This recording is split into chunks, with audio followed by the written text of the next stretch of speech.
Hey, good afternoon, everybody, and welcome back to another session of Peeking Over the Fence. I'm Rich Landy, your host. Welcome here today. And this is for financial advisors or their teams who might be considering the next transition and opportunity. So, again, welcome. We are Bridgemark Strategies, an independent, we're a recruiting consulting firm, but we work for the financial advisor. You are the client. Today, I'm going back on a topic I've talked about several times over the years, and it's simply about many of the mistakes that financial advisors and teams make when they're changing firms. And it's not because they go out of their way to make the mistake. Some of these things just happen. We're human. Now, recently, I received a call from a darling financial advisor. It was an entire team. They're several months into their transition, and they called me because it's just gone horribly wrong. It's a terrible situation, but that's why I'm coming back to you today. Even though there's over a dozen different things that can go wrong in transition, I've only picked the top 6 that I see consistently. Let's start out with number 1, and that is that upfront money, that upfront check. It's real huge, they're real aggressive, and they are real. But I got to tell you, they may be attractive. They do not hide the red flags, and they do not hide the landmines. Be careful of the large checks and chasing them.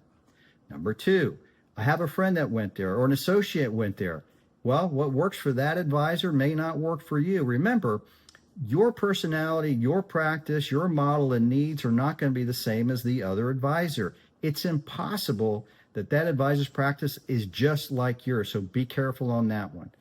Number 3, not asking the right questions. Oh gosh, sadly, we beat this to death because it's reality. I believe in this saying, listen, we don't know what we don't know, right? So you're not out there trying not to ask the right questions. You just may miss asking the right questions, especially the firms. Every firm you meet is going to tell you how great they are, their culture, their technology, their marketing, you name it, they're the best. But you got to dig deeper and you got to know what you're getting into. Number 4, oh gosh, please don't do this one. And it's happened to me before. Do not skip the home office visit. It's for you to go meet these firms face to face, toe to toe, nose to nose. If you skip it, you're missing an opportunity to make and talk about some of the biggest decisions you're making in your career with this firm. There's too much risk by not meeting these firms face to face. Please don't skip the home office visit. Number 5, simply underestimating the transition process. Many advisors tend to skip through it, not reviewing the details. What you want to do is ask these firms, hey, what has been your track record?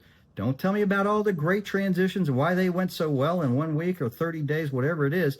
Tell me about the ones that didn't go well. What were those mistakes? Help me avoid those mistakes. And 6 and last, it's really important. I really urge this. Please seek out a consultant, a professional recruiter with more experience. You got to know there's so many options out there for advisors to choose from that it can become really confusing and overwhelming. Seek out a professional. So listen, I hope this helped out a little bit. In summary, oh gosh, that upfront money and those transition packages, they are real, but do not marry the money. Ask the right questions. We don't know what we don't know. And lastly, seek out a professional consultant or recruiter. Let them help you through the process. Look, I hope this helped out just a little bit. If you'd like to learn more, maybe you have a general question, or maybe it's time for you to get off of the fence and peek over the fence, we can do that together. You've got my contact information in front of you. I'd love to hear from you. Have an awesome day.